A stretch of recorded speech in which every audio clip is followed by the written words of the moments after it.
Tudo da Canção Nova em um só lugar. Canção Nova Play.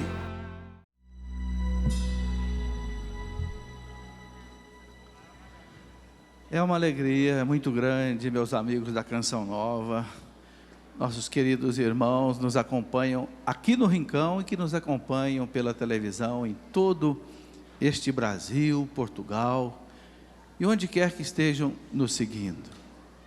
É muito bom, mais uma vez, a Canção Nova realizar este dia de louvor sobre a família para ser restaurada em Deus.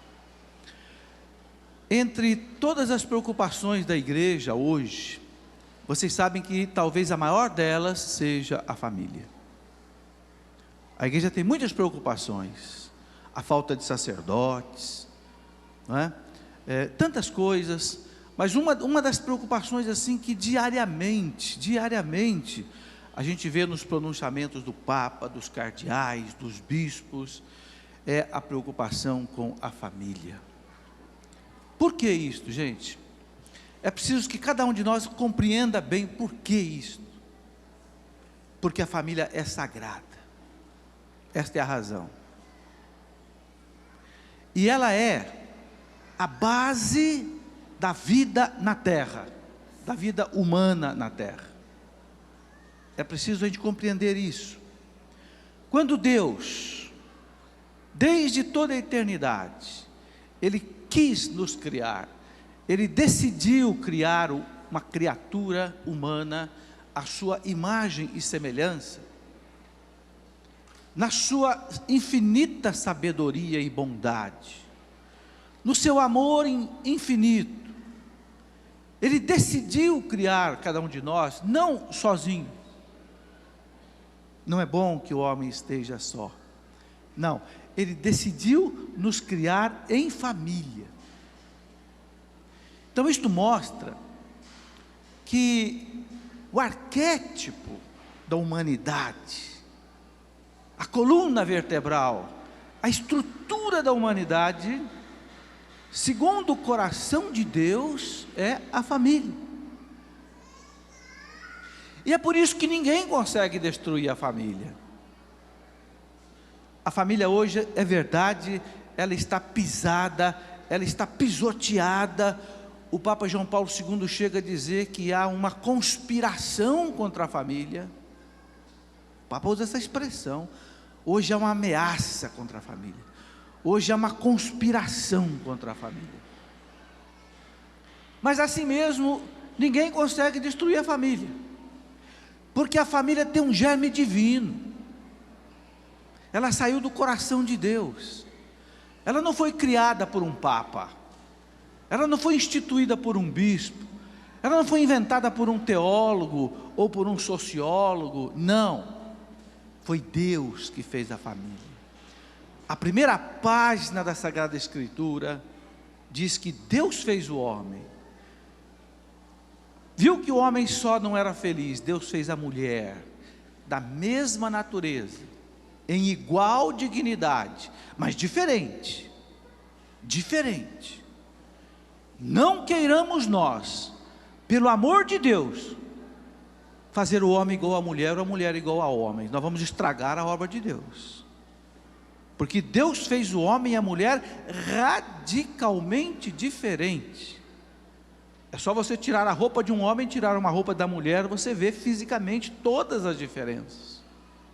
Foi Deus que fez assim. E não foi só o corpo. A diferença física do homem e da mulher é apenas um sinal da profunda diferença que existe no psiquismo do homem e da mulher, na fé do homem e da mulher, na inteligência, em tudo mais, para que eles se completassem. Tudo que é complementar é diferente. Pense num parafuso e numa porca. Não são completamente diferentes? Você tem um parafuso e tem a porca que encaixa no parafuso direitinho. Ali é um casamento. Quando a porca não está servindo bem no parafuso, a gente fala, não está casando bem, né? Não está ajustando bem. E eles são completamente diferentes. Se você quiser casar dois parafusos, não tem jeito. Ou se você quiser casar duas porcas, não vai chegar em nada. Tem que ser uma porca e um parafuso. Deus quis assim. Não queira a loucura humana querer diferente. Não queira a arrogância humana querer diferente, senão vai estragar a bela obra de Deus. A mulher tem que ser mulher.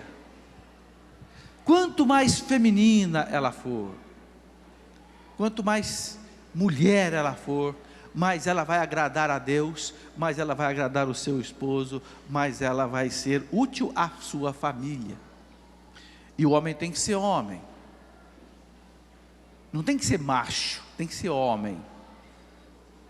Tem que ter os atributos de homem e assumir a função, a personalidade e a missão do homem. E vocês sabem que Deus deu missões diferentes para o homem e para a mulher. Nunca vocês viram um homem dar à luz, e nunca vão ver. É a missão que Deus deu para a mulher. A mulher vai dar à luz, a mulher vai ser mãe. Por quê? Porque ela tem um psiquismo de mulher, de mãe. O homem não tem psiquismo de mãe. Não, ele tem psiquismo de pai. Então Deus quer que o homem seja homem, a mulher seja mulher. Não vamos estragar a obra de Deus. Entre todas as ameaças que o Papa diz que acontece hoje contra a família, eu queria citar para vocês algumas, que aparecem nos documentos do Papa, que aparecem nos congressos que são realizados no Vaticano sobre a família. Quais são essas ameaças? Eu ouvia o padre José Augusto pregar de manhã, ouvi a palestra dele inteira, falava desse livro maravilhoso dele, Quem Vos Uniu? Foi Deus, foi Deus. Por isso o casamento é sagrado. Não foi o governo que vos uniu, não foi somente a igreja. Sim, a igreja, mas a igreja no poder de Deus. Deus une através da igreja. Eu ouvia o padre Zé Augusto falar do perigo da bebida, da maldição da bebida, da maldição do adultério e tantas outras coisas. Mas tem mais coisas, tem mais ameaças que hoje pesam sobre a família e que nós precisamos conhecer para nós enfrentarmos essas ameaças. Porque vocês não tenham dúvida, gente, se a família for destruída, a humanidade será destruída. Por que hoje nós todos estamos gemendo sobre tantas mazelas que caem sobre nós? Porque a família está destruída. Não está morta, mas a família está ferida. O Papa João Paulo II chegou a dizer um dia, que o demônio, como ele não pode vencer a Deus, então ele está atacando a obra mais excelente de Deus, que é a família. O Papa João Paulo II disse isso. Ele não pode vencer Deus, ele sabe disso, então ele está ferindo a obra primordial de Deus. Então, nós precisamos ter essa convicção, ter essa consciência, de que a família precisa de cada um de nós hoje, cada um de nós, crianças, jovens, adultos e anciãos, avós e bisavós. A família precisa hoje de cada um de nós, para ser um defensor seu, e eu convoco até as crianças para isso. Ontem eu conversava com uma prima em Lorena. Essa prima mora em São José dos Campos. Ela me disse: Felipe, eu conheço um garotinho lá em São José dos Campos, inclusive ele tem seu nome, Felipe. Ele é vidrado em você. Com 12 anos ele não perde uma escola da fé. Eu disse: mas que coisa estranha. A escola da fé não é um programa para criança. Escola da Fé é um programa para gente adulta, é doutrina. Mas Felipe, ele não vai para lugar nenhum na hora do seu programa. E eu disse, é a graça de Deus. Porque um menino de 12 anos ser pregado na televisão na hora de um programa de doutrina, não é um programa de criança. Eu disse a ela, eu não entendo isso. Eu já vi muito senhor, muita senhora, até jovem dizer, acompanhe seu programa, acho importante o seu programa, tiro dúvidas. Mas uma criança, eu nunca tinha visto. Mas Deus me disse alguma coisa no coração. Eu estou tocando até as crianças. Eu estou chamando até as crianças para esta luta pela defesa da vida, pela defesa da família, pelo restabelecimento da fé. Graças a Deus. Então eu convoco até as crianças para entrarem nesta luta bendita pela família, porque ela está ameaçada. Quando o Papa esteve aqui no Brasil pela última vez, em 1997, houve no Rio de Janeiro, patrocinado pelo Vaticano, aquele congresso teológico pastoral sobre a família. E esteve inclusive, o Papa fez questão de ir encerrar o congresso.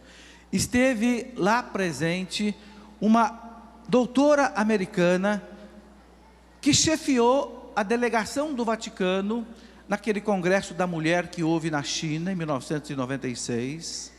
E chefiou aquele congresso que houve sobre demografia no Cairo, no Egito, em 1995.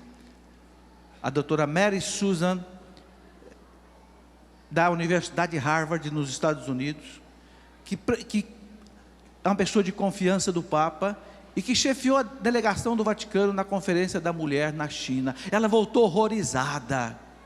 Ela disse lá no Congresso Teológico Pastoral, no documento de trabalho da Conferência da Mulher na China, com 149 páginas, em nenhuma página, em nenhuma linha aparecia as 3 palavras: casamento, família e maternidade. Ela disse, eu fiquei horrorizada. Como é que pode um congresso internacional da ONU sobre a família não citar em nenhuma das suas linhas de um documento de 149 páginas, não citar nenhuma vez o valor da maternidade, o valor do casamento e o valor da família? E dizia a doutora Mary Ann Glendon, que toda vez que a família entrava num assunto, ela entrava como um obstáculo ao desenvolvimento da mulher. Então, na mentalidade daquela conferência, a família devia ser destruída, porque se a família é apresentada para a mulher como um obstáculo ao desenvolvimento da mulher, então a família deve ser rejeitada, a família deve ser esvaziada, a família deve ser destruída. E a família é sagrada. Gente, isso tudo está escrito em documentos. Isso tudo é palpável hoje. Então, nós que amamos a Deus, nós que entendemos essas coisas, nós temos que defender a família, serenamente, mas defender a família. Dizia ainda a doutora Mary Ann Glendon, por que a ameaça à família é feita desse jeito? Porque se você destruir a maternidade, o valor da maternidade, se você destruir o valor da família, e se você destruir o valor do casamento, você acaba com a família. E essas coisas vão sendo jogadas para nós, sutilmente, sorrateiramente. Ninguém chega aqui na frente de vocês e diz assim, olha, a família já era, vamos acabar com a família é coisa do século passado, da Idade Média, a família é um obstáculo. Não, ninguém faz um discurso assim não. O discurso ele vem mascarado. O discurso ele vem assim como se fosse uma maçã envenenada, bela por fora, mas o veneno está lá dentro. Se você pegar hoje qualquer revista para mulher, pegue uma revista dessas que rodam nos consultórios médicos, etc., uma revista para mulher, Você vai ver a apologia da mulher sendo feita ali como top model, como empresária, como manequim, como modelo, isso e mais aquilo e não sei o que. Você não vai ver a mulher ser exaltada como mãe, você não vai ver a mulher ser exaltada como chefe, como uma dona de casa numa família, educando seus filhos. Você não vai ver a mulher ser exaltada porque ela tem vários filhos, não. Ela vai ser exaltada porque tem um corpinho escultural, porque malha todos os dias, porque, não que eu seja contra a ginástica, nada disso, não é isso, não se trata disso.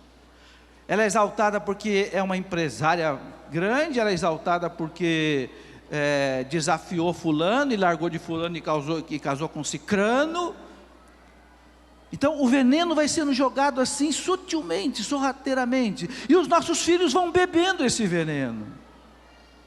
O perigo está aí.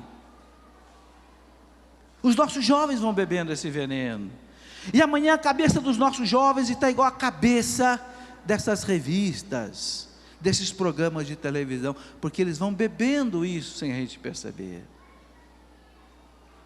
Mas graças a Deus, gente, graças a Deus, o Espírito Santo nos socorre hoje, com uma televisão, com uma canção nova que põe a verdade de Deus no ar, e tantas outras rádios e televisões católicas e movimentos católicos que hoje começam a colocar a verdade no ar, e começam a desmascarar esta mentira, graças a Deus.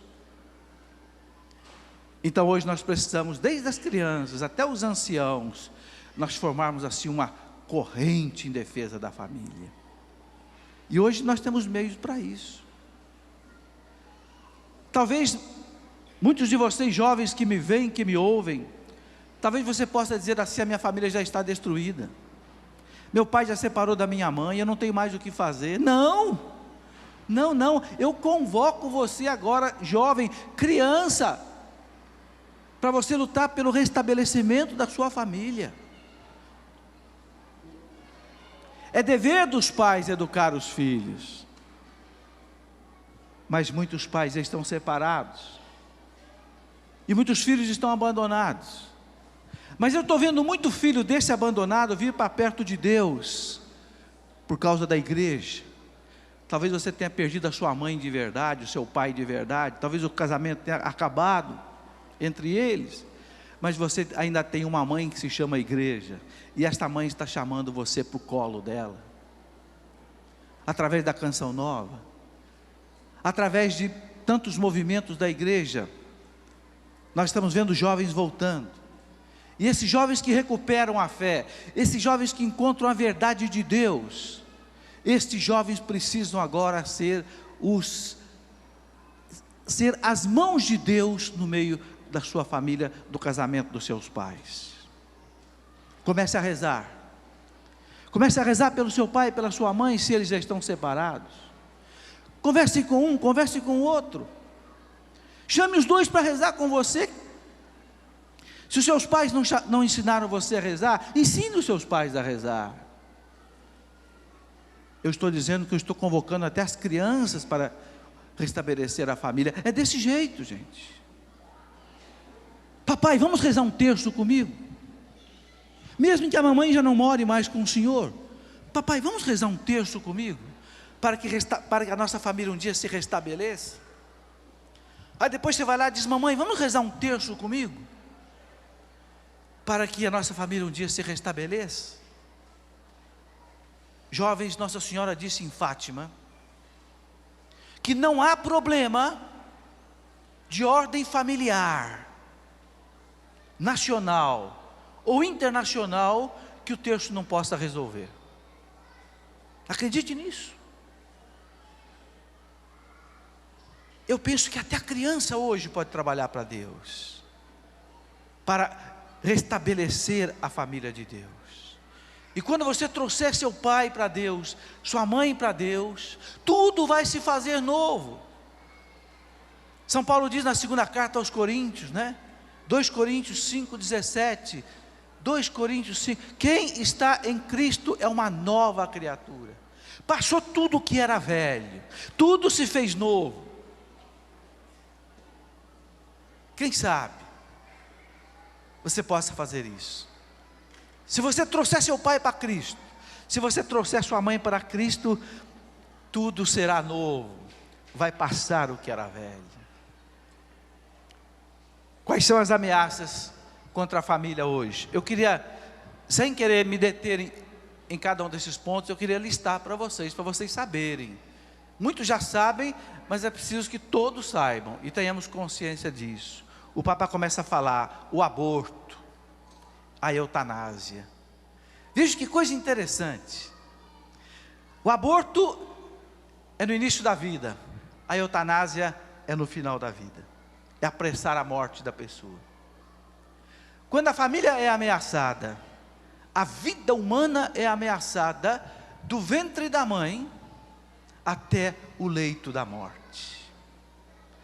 Antigamente o ventre da mãe era o local mais seguro da vida.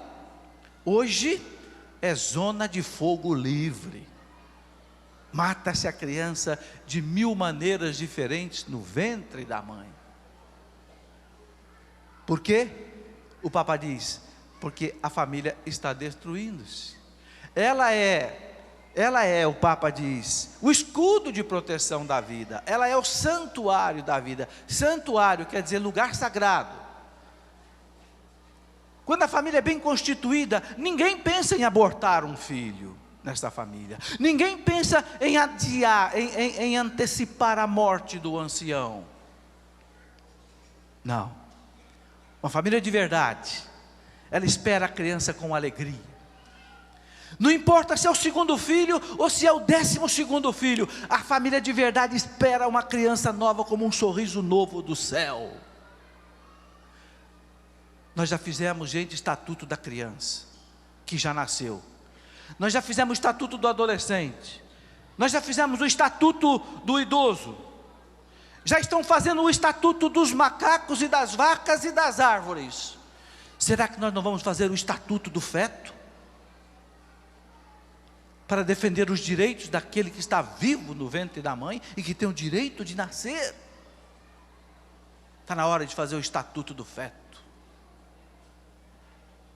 Se você hoje matar um animal silvestre, você vai preso, sem direito à fiança. É um crime inafiançável. Você vai preso e não pode nem pagar para sair da cadeia. Mas se você matar uma criança no ventre da mãe, você volta tranquilo para casa. Nós podemos chamar isso de civilização?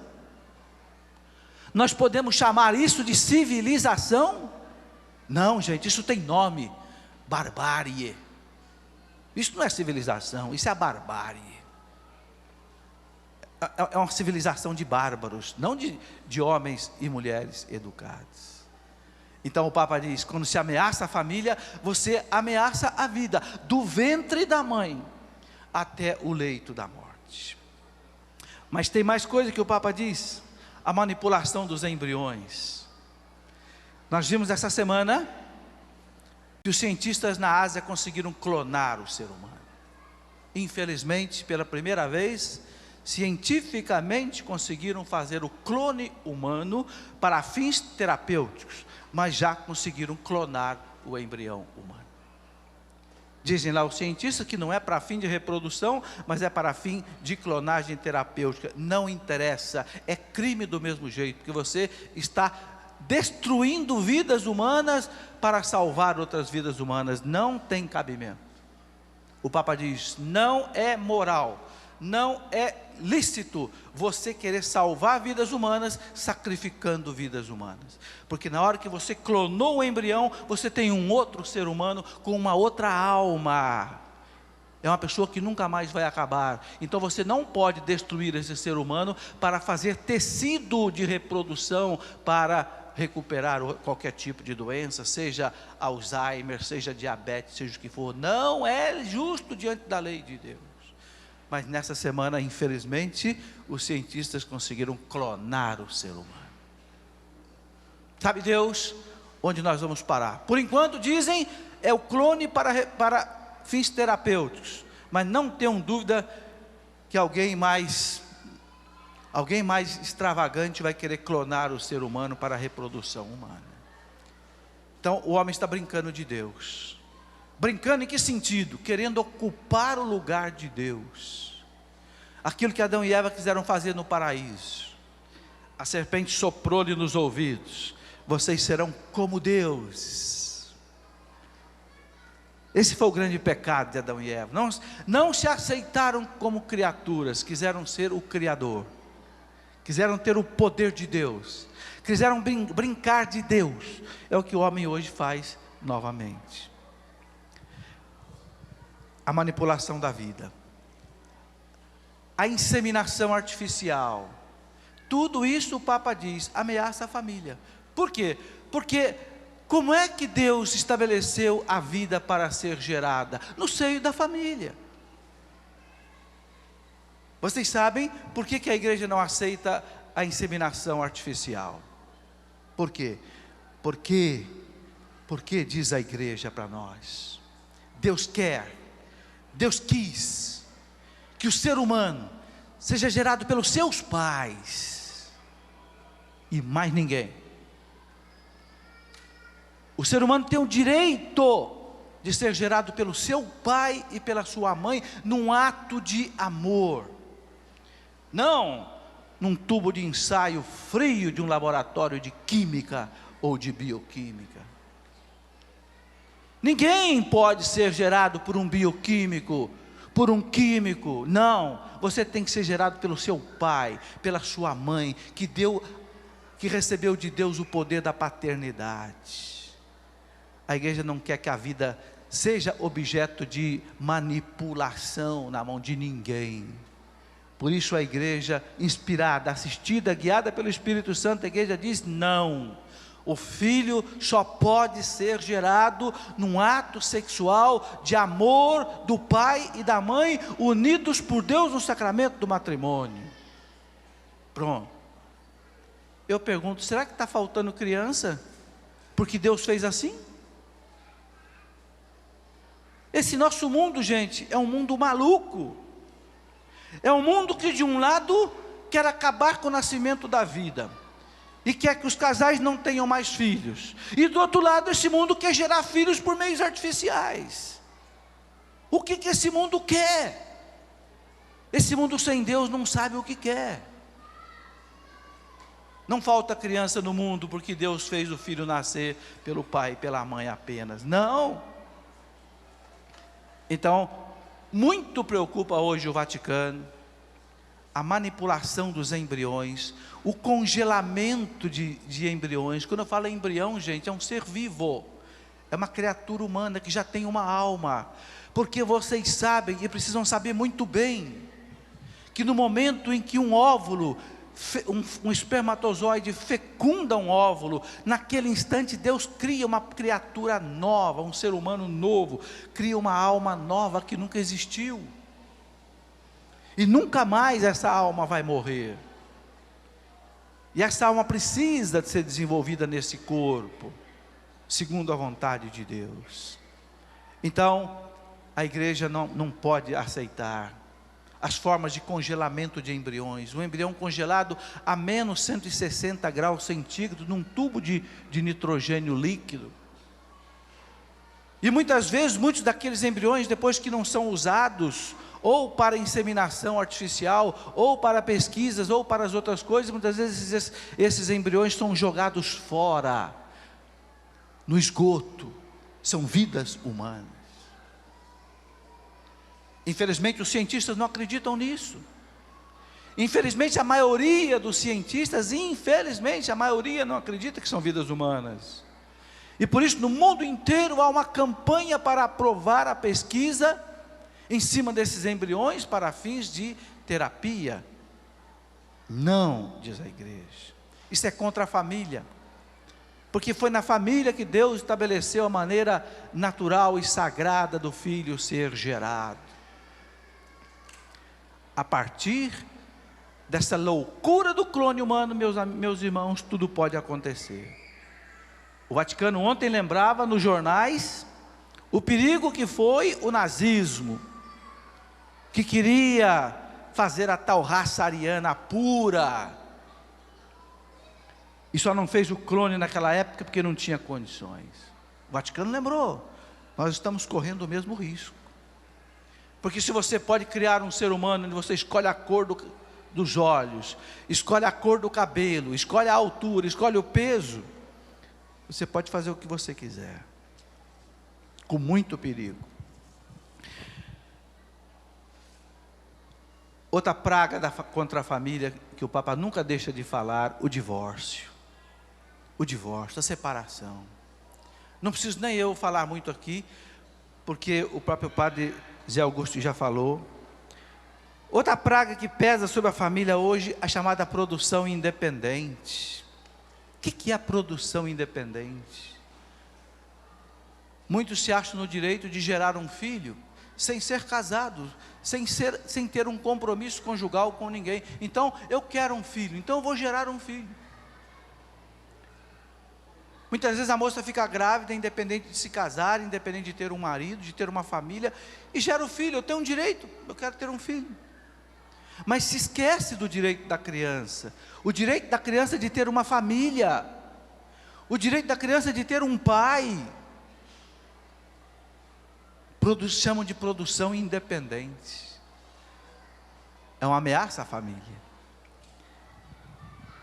O casamento de homossexuais. E aqui eu quero deixar bem claro o respeito para com os homossexuais, mas não o casamento de homossexuais, porque isto fere também a família, porque a família, Deus fez o homem e Deus fez a mulher. Se fosse para um homem casar com um homem, ou se fosse para uma mulher casar com uma mulher, Deus teria feito assim, mas não. Deus fez o homem. Deus fez o homem. E quando ele sentiu que o homem não era feliz sozinho, ele fez uma mulher. O Padre Zé Augusto citava de manhã aquilo que está lá na Bíblia: eu vou te dar uma ajuda adequada. Ajuda adequada, está lá no texto bíblico. E Deus fez a mulher. Deus não fez um outro homem. Deus fez uma mulher. E Deus olhou para o casal e disse: crescei, multiplicai, sede fecundos. Não é? E Deus mandou que o casal fosse unido como uma só carne. Sereis uma só carne, Deus disse para o casal. Quer dizer, vocês vão ser tão unidos, vocês vão ser um só coração, vocês vão ser uma só alma, para que a família seja forte. Para que a família seja forte, o casal precisa ser unido. Não pode haver mentira entre o casal, não pode haver dissimulação, não pode haver inveja, não pode haver mentira, não pode haver ciúme, não pode haver arrogância, prepotência. Não, tem que haver apenas amor, unidade. Então Deus disse ao casal: vocês vão ser como uma só carne. Deus fez assim. Então quando a igreja diz que o casamento de homossexuais não é válido, não é que a igreja não ame o homossexual, a igreja ama todos os seus filhos. A igreja ama seus filhos drogados, a igreja ama seus filhos separados, a igreja ama seus filhos divorciados, a igreja ama seus filhos em qualquer situação. A mãe igreja não rejeita nenhum dos seus filhos, mas a mãe igreja é obrigada a ensinar a verdade de Deus, para que os seus filhos sejam felizes. Então não pensem os homossexuais que é maldade da igreja, que é incompreensão da igreja. Não é. A igreja tem que ser fiel a Deus, tem que ser fiel a Jesus Cristo, e é porque a igreja te ama que ela te diz a verdade. Os teus verdadeiros amigos são aqueles que te dizem a verdade, mesmo que você chore por causa dessa verdade.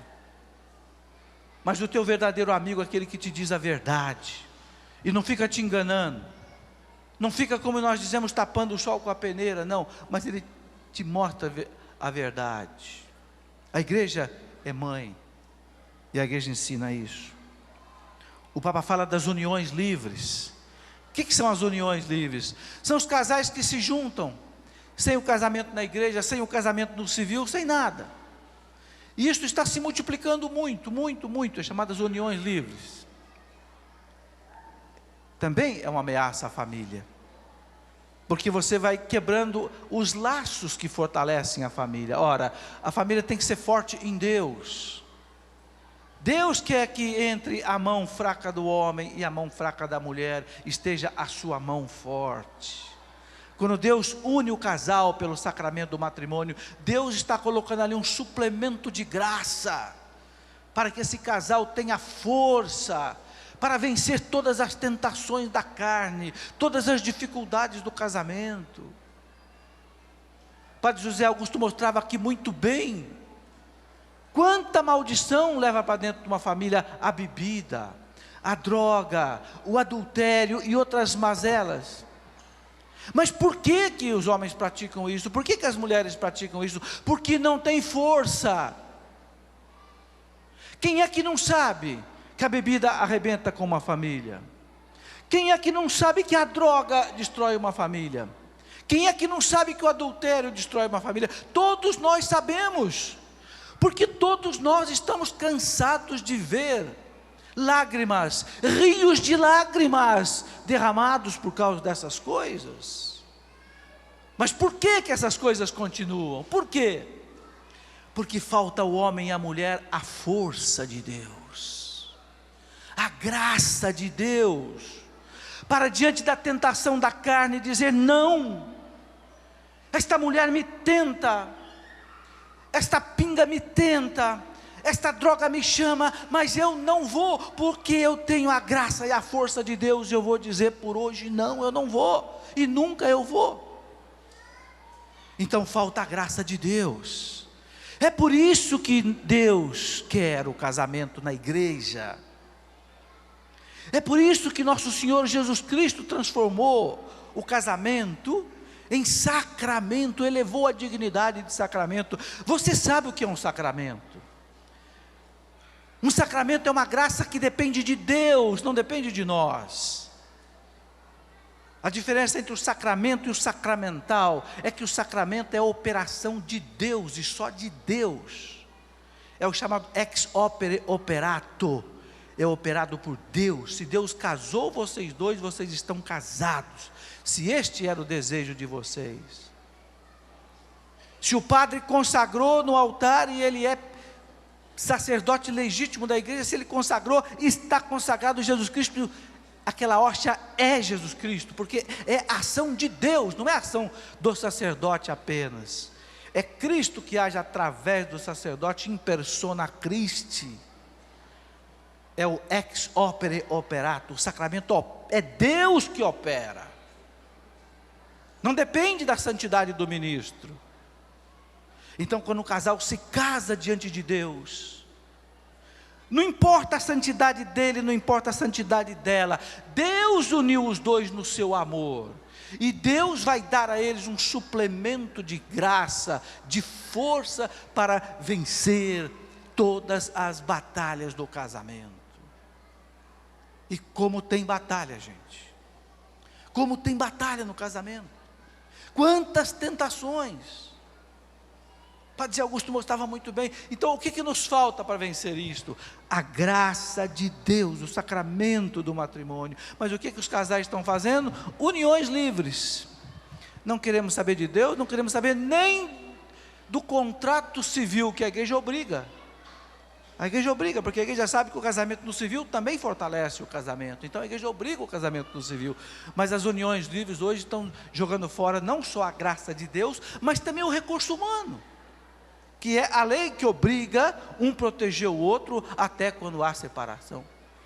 Então o Papa diz que essas uniões livres são outra ameaça pesada contra a família. Depois nós podemos falar da televisão. Não preciso nem eu me demorar nela, porque vocês já sabem o perigo da televisão para a família, não vou nem falar nada disso. Nós podemos falar da quebra da moral, nós podemos falar da questão do amor livre. Essa questão do amor livre me preocupa de modo especial, porque ela toca aos jovens. Infelizmente, sabe, jovens, essa questão do amor livre começou por volta da década de 60, eu era jovem, quando eu tinha lá meus 14, 15 anos, foi o tempo da geração dos Beatles, E foi a era que nasceu no mundo, chamados hippies, em que eles fizeram a chamada revolução sexual. A revolução sexual constituiu em quê? Em derrubar todos os parâmetros da moral em relação ao sexo, principalmente a moral católica. E esta revolução sexual dos anos 60, dos anos 70, invadiu o mundo.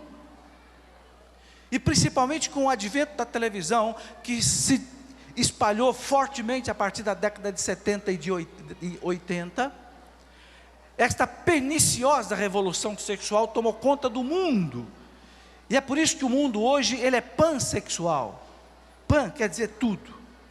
Tudo no mundo hoje é sexo. Tudo, tudo. A televisão gira em torno do sexo, o marketing de produtos gira em torno do sexo, é um horror. O mundo hoje ficou um mundo pansexual. Por quê? Por causa dessa revolução. E o duro foi isso, que a igreja não estava preparada. O que eu quero dizer com isso, que a igreja não estava preparada? Nessa mesma época, na década de 70, na década de 80, a igreja perdeu muitos sacerdotes, porque foi uma época de crise, a época depois do Concílio Vaticano II, a igreja perdeu muitos sacerdotes. Muitos e muitos e muitos sacerdotes abandonaram o ministério sacerdotal. Então a catequese caiu. Eu sei que eu estou falando de algo que eu vivi esse tempo. E esta revolução sexual inundou a face da terra, principalmente através da televisão. E é por isso que nós chegamos nesse estado que nós estamos hoje. Um estado de pansexualismo tal, que você vê na televisão, como nós estamos vendo essa semana, né, por causa de ser vésperas de carnaval, propagandas, por exemplo, sobre a camisinha, coisas indecorosas, coisas que dão vergonha. Porque o mundo, através dessa revolução sexual, derrubou todos os parâmetros e todos os conceitos de moral católica que existiam. Por que eu estou dizendo isso? Para desanimar vocês? Não. Para animá-los. Animá-los a enfrentar esta onda que a igreja talvez na época não estivesse preparada para enfrentar, mas que hoje está. Hoje eu vejo com alegria muitos e muitos jovens dizendo para mim assim: eu quero chegar ao meu casamento sem ter vivido a vida sexual antes. Eu quero viver a castidade. Hoje a igreja está preparada. Hoje a igreja tem uma TV Canção Nova que fala para os jovens: tenha coragem de viver a castidade. Graças a Deus. Hoje nós temos um padre Marcelo Rossi que vai na televisão e fala claro: jovens, nós temos que viver a castidade. Hoje a igreja está preparada para enfrentar esta batalha, esta enxurrada de pornografia, esta enxurrada de insensatez. É para animá-los que eu estou dizendo isso, não é para desanimar ninguém e para acovardar ninguém, não. Jovens, a família começa no namoro. Nós estamos querendo que o Senhor resgate a família, não é isso? Nesse louvor, desse domingo. Nós queremos que Deus resgate a família. Sabe onde Deus tem que começar esse resgate, essa restauração? No namoro. Por quê, gente? O que é um casamento? Um casamento é um namoro que deu certo. Não foi isso que aconteceu com você? Por que você se casou com essa mulher? Por que você casou com esse homem? Porque eu comecei a namorá-lo. E esse namoro deu certo. E esse namoro virou noivado. E esse noivado se transformou em casamento. Aonde tudo começou? No namoro. Então, gente, vamos começar a restaurar o namoro. O namoro hoje, vocês sabem, perdeu toda a característica de seriedade que ele tinha antes. E vocês sabem que, infelizmente, para a maioria dos jovens hoje, viver um namoro significa ter uma vida sexual. Infelizmente. Nós temos que mudar essa cultura. Isso virou cultura.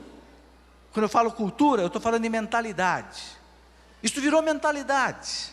E não é culpa dos jovens, não. Aqui vocês entendem, não é culpa dos jovens, não.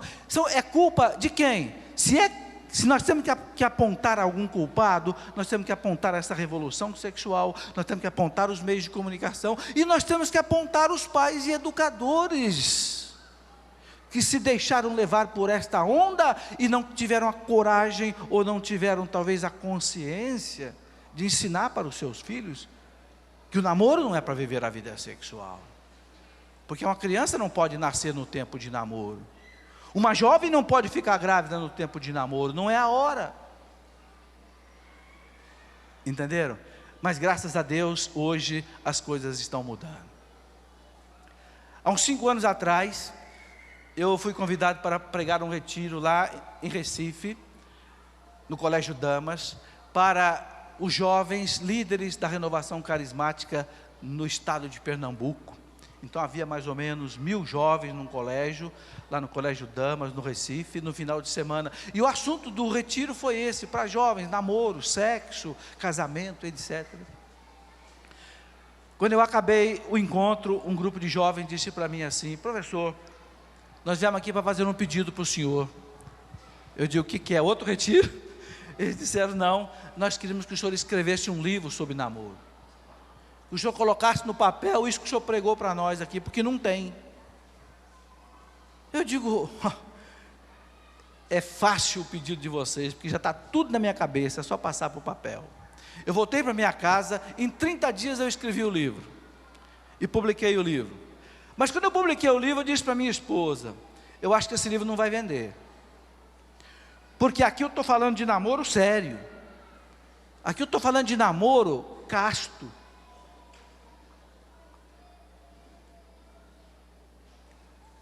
Aqui eu estou falando do namoro segundo a vontade de Deus. E eu comecei o livro com uma frase daquele filósofo, teatrólogo francês famoso, Paul Claudel. O Paul Claudel, um homem que se converteu depois de adulto, inteligentíssimo. O Paul Claudel dizia assim: o jovem não foi feito para o prazer, o jovem foi feito para o desafio. E eu comecei o livro dizendo para os jovens: esse livro é um desafio. Um desafio de você viver o namoro segundo a vontade de Deus, para você um dia construir uma família forte, uma família santa, como eu construí a minha. Eu digo para os jovens, eu tenho a coragem de escrever isso para vocês, porque eu vivi isso. E eu vivi isso porque no tempo que eu era jovem, os meus pais ensinavam isso, os meus professores ensinavam isso, a igreja ensinava isso. E graças a Deus não tinha havido ainda esta revolução sexual que pelos meios de comunicação invadiu o mundo. Mas eu dizia para os jovens no livro, né?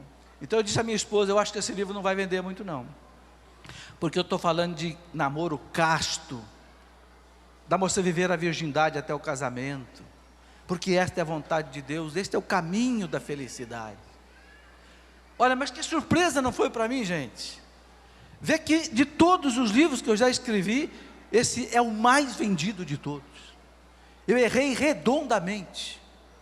Eu já escrevi 33 livros, esse é o mais vendido de todos, já está na 12ª edição. Isto quer dizer o quê? Por que eu estou dizendo isso? Porque eu quero dizer para vocês que os jovens querem esse desafio. Os jovens topam esse desafio de viver um namoro de verdade, um namoro sério, um namoro santo, através do qual eles vão constituir mais tarde uma família forte, uma família de Deus. Então, eu quero lembrar aos jovens mais uma vez, e quero lembrar também aos pais: o resgate da família começa pelo namoro. Todo jovem que vive um namoro sério, ele constitui uma família bem constituída, uma família séria. Não tenham medo disso, jovem. Não se iludam com os prazeres da vida, os prazeres do sexo antes da hora, não. Sabe, o jovem tem que entender muito bem que é diferente a alegria e o prazer. Qual é a diferença? O prazer é a satisfação do corpo. O prazer, quando passa, e especialmente quando ele é um prazer ilícito, ele passa e deixa gosto de morte depois. Mas a alegria é a satisfação do espírito. não passa, não acaba e deixa sabor de vida. Quando eu olho para a minha vida de casado há 32 anos, desculpe eu dar esse testemunho da minha vida, pode parecer que é um pouco de orgulho, pode parecer que seja um pouco de vaidade da minha parte, mas não é. Eu quero dar um testemunho ao jovem, no sentido de você entender que é possível viver isto. Quando eu olho para os meus 32 anos de casado, que eu nunca fui buscar outra mulher sem ser a minha, eu nunca fui buscar outra mulher sem ser a minha, porque eu aprendi a amá-la no namoro, e respeitá-la no namoro, e viver a minha castidade até o casamento. Por isso eu treinei a minha vida sexual, para que depois de casado, quando outras tentações aparecessem, e apareceram muitas, eu só não me joguei nos braços de uma outra mulher, por amor a Deus, pela graça de Deus do meu casamento, e porque eu treinei quando eu era jovem, eu era solteiro, não viver outra coisa senão a castidade. É possível sim. Quando eu olho hoje para os meus 5 filhos, que só alegria me deram até hoje na minha vida, eu digo, é bênção de Deus. É bênção de Deus, porque São Paulo escreve na carta aos Gálatas, tudo aquilo que um homem planta, ele vai colher. Se você quer colher bênçãos, plante bênçãos. Se você quer colher alegria, viva a lei de Deus. Ninguém é feliz se não cumprir a lei de Deus. Ninguém é feliz se não viver os mandamentos de Deus. Não pecar contra a castidade, não desejar a mulher do próximo, não matar, não roubar, não cobiçar as coisas dos outros. Ninguém é feliz de verdade se não viver a lei de Deus. Ou será que pode haver uma lei mais perfeita do que a lei de Deus? Ou será que alguém é mais inteligente do que Deus? Ou será que alguém é mais bondoso do que Deus e pode nos dar uma lei melhor do que a lei de Deus? Não há. Então, meus irmãos, nós podemos restaurar a família, e Deus quer restaurar a família, mas Ele quer restaurar a família através de nós. Nós sabemos que o demônio quer destruir a família, mas ele não vai destruir a família se nós não deixarmos, porque uma coisa nem o demônio nem Deus toca, é na nossa liberdade. Santa Catarina de Sena, doutora da igreja, diz: Deus nos deu uma coisa que nem Ele toca, muito menos o demônio, a tua liberdade. Se você disser não quero, não permito, a ação do mal não entra na tua vida, porque Deus nos deu o livre arbítrio. Mas se a tentação vem, e você se entrega, e você vai, feito uma vaquinha de presépio, claro que a tentação te amarra e te prende. O padre Zé Augusto contava aqui a história daquele casal que ele encontrou várias vezes aqui, não é? E ele disse que aquele homem foi libertado. Por que aquele homem foi libertado? Porque ele disse: eu não quero mais. Quando usando da liberdade, você diz: eu não quero mais, a graça de Deus vem em socorro da tua fraqueza, e você faz a vontade de Deus. Que Deus conceda a todos nós essa graça, de nós trabalharmos pela família. Não importa se você tem 12 anos, ou se você tem 70 anos, ou mais, para nós fazermos a vontade de Deus. Amém.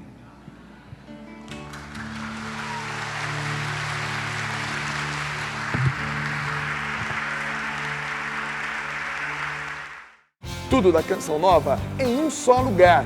Canção Nova Play.